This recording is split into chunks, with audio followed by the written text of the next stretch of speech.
Welcome to Gunn-Bellenger house. Join us inside. You can join him inside, but it might be the last thing you do. Do you believe in ghosts? I didn't until we got this house. Several people have lived in Gadsden's Gunn-Bellenger house since it was built in 1886, but several people have died here too. Sally King was in her 60s when this photograph was made. This was shortly before her untimely death here in the house. She burned to death in this house. Sally King's body may have left the house after she died, but caretaker Gary Hunt says her spirit stuck around. It's about 2.5 years ago. My son came onto the porch and told me that morning that we had a woman and a child in the house.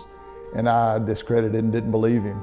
But after talking to the neighbors and being in the neighborhood for quite some time, we found out that is truly the lore of the house. The child he saw, another person who died inside.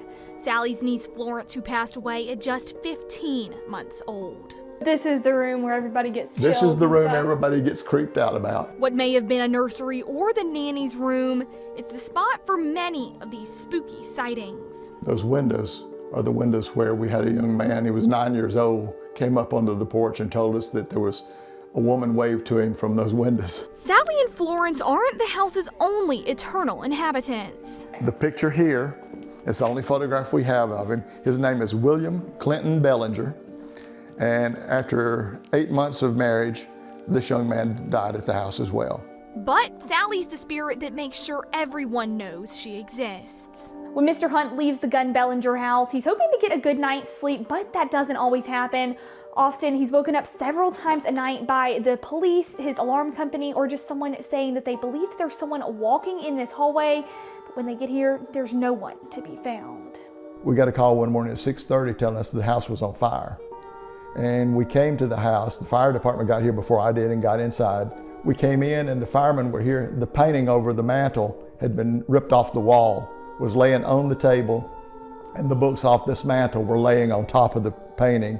There's no way that painting could have fallen and landed in the position it was in. The painting of Sally's granddaughter Carolyn, and Sally has a habit of messing with items her family left behind. We gathered family pictures, a couple of poems, signatures of the family, and we hid them in this cabinet. In hiding them in the cabinet, we were afraid somebody would steal them using this as a rental venue. So we hid the key. We came in 2 days later, the books had been moved and closed. And that key is in a very odd place. Sally may rearrange books and knock things off the walls, but Hunt tells me he's grown to like the Gunn-Bellenger ghost. It's been a learning experience. At least you have a friendly ghost. Yeah, so when I come in the front door at night, I yell, "Honey, I'm home." With the ghosts in Gadsden, I'm Zoe Blair, WVTM 13.